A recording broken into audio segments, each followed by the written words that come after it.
I don't know if Viture realised when they sent me these, because they did send me these for free. They may not have realised that I'm one of them people that actually just tell the truth and don't just lie and hope to get more free stuff. Yeah, we need to talk about these.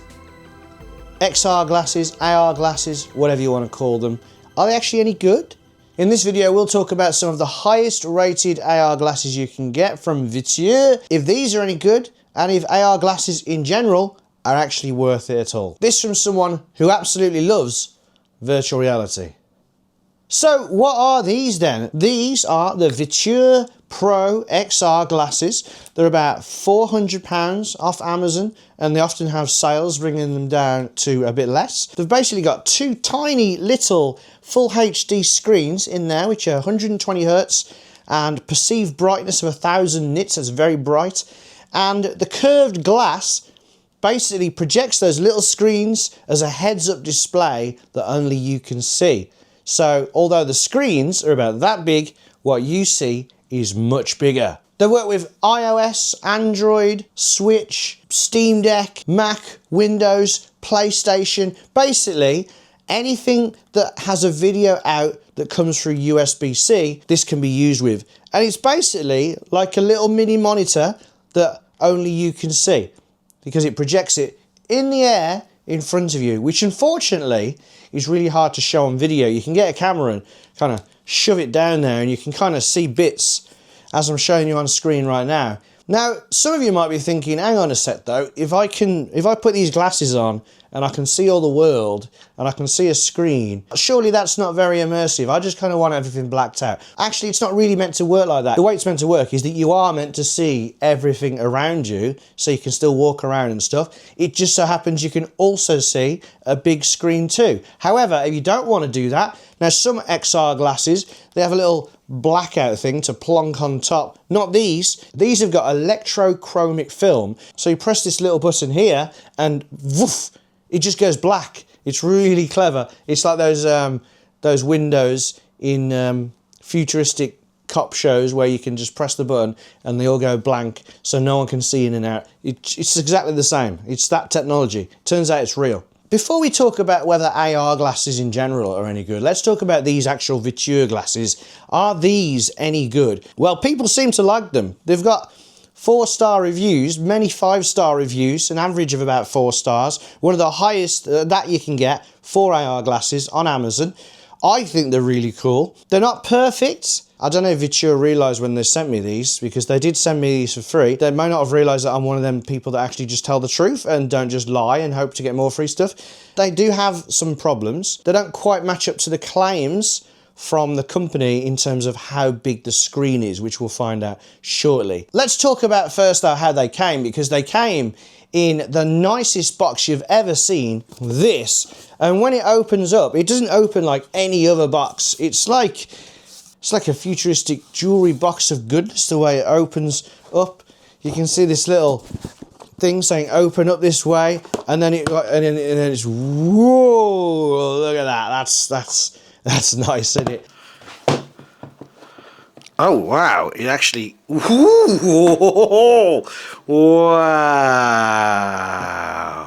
So yeah, the packaging is really nice, and it comes with this nice carry case, which has the part where the glass is going to go, and then the wire that allows you to connect it stuff goes in that little section there. So that's very nice, and it keeps them nice and safe.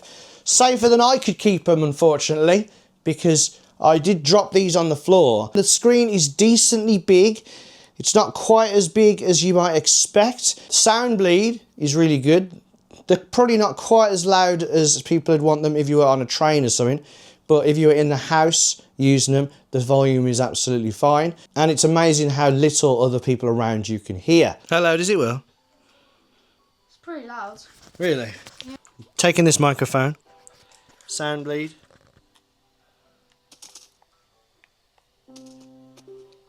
When you do activate the dimming on the front, you can no longer see what you're looking at, because when it's not dim, you can actually see little squares of what you can see. So if you're watching a film, if people look close, they'll be able to see the film, but when you turn on the dimming, you can no longer see the film. They are also suitable for a multitude of different faces, because not only do they come with loads of different nose pads, so to make them sit at the right height for you. They also come with myopia adjustment on the top. So these two little dials there allow me to use these without my glasses. So when I put these on, I can dial them in, and then the screen in front of me will be perfect. Unfortunately, the world around me is all blur because I can't see. You can get prescription lenses for these. So if you are short-sighted up to -5, you can dial that in, and you can dial them in individually. So if one eye, for example, was -3.5 and one was -4, you can do them separately so both eyes can be in perfect focus. On the left arm, there's 3 buttons. The one is the dimming button that makes everything go black, and the other one is a rocker button. The rocker button defaults to brightness, so it's kind of an up and down for brightness, but if you click on it and it goes to brightness, you can double press the dimming button and it'll turn into volume control, triple press, and then you can adjust the axis, so how it looks inside the glasses. So what are these actually good for? They're brilliant for things like if you want to play your Switch, your Steam Deck, your ROG Ally, your Legion Go, things like that on a big screen. If you don't want to be looking at your handheld, maybe not so much the Legion Go because it's big, but if you've got your ROG Ally and your Steam Deck and your Switch and you've got a smallest screen, you're sick of looking at this small screen, then it's really good just for plugging into there, and it just comes on as if it's a new monitor, and then suddenly you've got this big screen in front of you. It's really good for stuff like that. It's also really good for if you're on your phone and you're watching a film or watching YouTube, and let's say someone else in the house is watching TV and your phone's a bit loud, so you can just put these on. You've got your audio, which doesn't bleed out to everyone else so no one else can hear it, and you've got your own big screen. Really good for that, and I think if that's what you want to use it for playing your games, for watching your phone videos, then these are brilliant. They also have One Touch 3D, so because they have got 2 different screens, it means they're really good at 3D. So let's say you're watching some 3D videos on YouTube, if you hold down the dimming button, it'll go into 3D mode, and 3D mode on these does look very good indeed, very impressive. So if you like your 3D things, then that's good for that. However, it is going to be a bit of a gimmick. You'll try a few, you'll be impressed with them, you'll probably get bored pretty soon. Unless you've got a few movies that you've got on your phone and they're in 3D, or if you're using Plex or something like that to stream them to your phone so you can watch them on there. Very good indeed for that. Now the glasses are fully powered by the device that you plug it into. So if you plug it into your phone, for example, the phone powers the glasses, which means that you can no longer charge your phone. Fortunately though, you have this little device. This is the charge adapter. Basically, that means you can plug this into your phone, you can plug your glasses into this, and then you can also plug a charger into this, so you can keep your devices topped up whilst you're using your glasses. Another option for charging is the mobile dock. You can see that little bit there, which is the switch colours. However, this is £160, so just buying something like this for charging I probably wouldn't recommend. What you can do with this though is you can plug 2 pairs of glasses in there. So if you were playing on a game, let's say on a Steam Deck, you could plug the Steam Deck into this. With a friend, you can plug a pair of glasses each into there, so you can both see the Steam Deck on the big screen in front of you. But I can't imagine many people are going to be in that situation where you've got 2 pairs of glasses and you both want to see it. So it doesn't have much of a use case. You'd probably be better off just buying a really good battery pack instead, and then just using this. However, it's nice that it's there, but at £160, I probably would not recommend this bit. Some of you might be wondering if these are any good for a Switch Lite, the little handheld Switch that doesn't plug into the TV. The answer is no, because the Switch Lite has no video out capabilities whatsoever, so no image would get displayed in these glasses from a Switch Lite. If you've got a Switch Lite, you're stuck with handheld, can't use these. So I've said what's good about these and what they can be used for, and also what they can't be used for in the case of the Switch Lite. But let's now talk about the issues, because there are some. This is meant to have full metal aircraft grade construction. That's all well and good, but I dropped these from just over 1 meter and they cracked. Luckily, I could glue it back together and they still work. However, Aircraft grade makes it sound super duper tough, and they are not, so don't drop your glasses. Also, 135 inches at 3 meters away seems like a massively huge screen, and I suppose it is a massively huge screen, but 3 meters away is quite a distance, so when you actually compare it, it's actually not too dissimilar to me sitting in front of that monitor. In fact, when I put these on in front of that monitor, the screen that I get in these is smaller than that 32-inch ultra wide behind me. It's also similar to watching my 65-inch TV in the living room, which is about 2 meters away. So it's big, but it's not the big IMAX screen that maybe you think you're going to get. And that makes sense because the field of view of these is 46 degrees. That means, imagine I can see over there, all to the front, all over there, that would be 180 degrees. A Quest is about 90 odd degrees, so it's kind of like being able to see that much. And then these are 46 degrees, I think it is, which is about half of that before. So yeah, the screen cannot fill your vision on these. Now, it's a good job that they do have all of these nose adapters because you will absolutely need them. If you do not have these perfectly adjusted, the screen that you see is going to hit the edges of the field of vision of these glasses. So some people have reported the edges are a bit blurry. I don't think the edges are blurry, it's just that sometimes they're not fully in my vision. Even though these are the best nose adapters for me, I still find myself having to push them perfectly onto my face so I don't lose parts of the screen. It's minor, but it's enough to annoy me. There's an app called Spacewalker which works on your PC or it works on your phone. Using that app with these glasses allows you to shrink the screen, which means it's not going to be hitting the edges of your vision anymore, which is nice. It also allows you to keep the screen in place because the way these work, it's not like watching TV on a Meta Quest where the screen stays in place and you can move around and the screen's still over there, just like real life when you're watching the TV. With these, as you move your head, the screen goes everywhere with you. And if you've never tried these or VR before, you might be fine with that.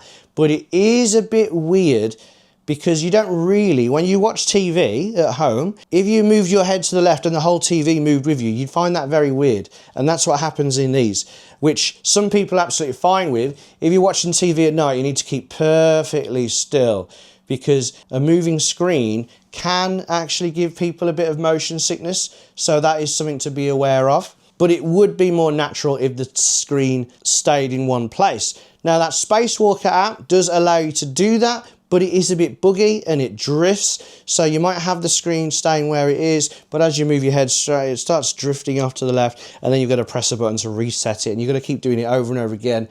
So the Spacewalker app, whilst it seems to offer a lot of cool stuff, like having multiple screens and being able to make the screen wider and stuff like that, I personally don't find it worth the trouble because it is a bit buggy and it doesn't work perfectly. So I don't bother with that. I really do think the best thing for these glasses is to just use them as that floating screen for your handheld devices and your phone.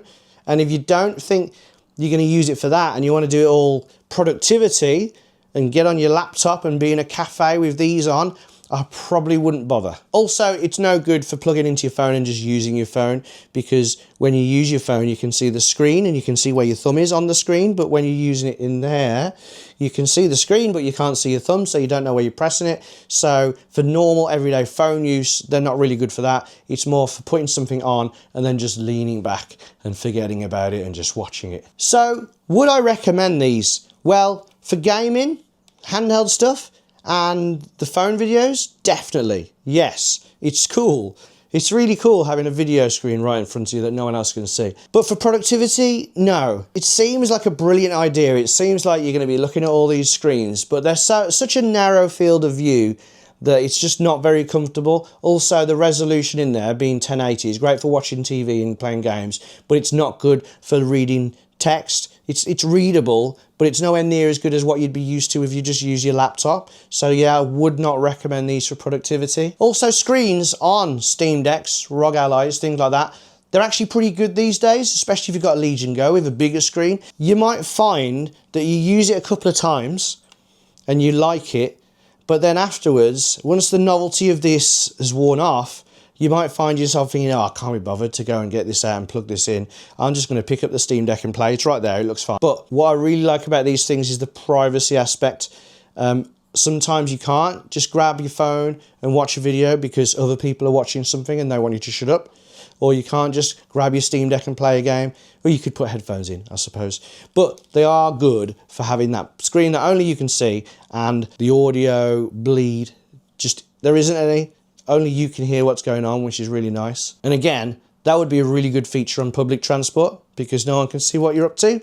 Not you'd be up to anything bad, but, you know, sometimes you don't want people to watch the film that you're watching, or to be able to peer over your shoulder and see what you're doing. So in terms of these Viture Pro XR glasses, I'm pretty sure these are some of the best XR glasses you can get. So if you're absolutely sold on XR glasses, then these are great.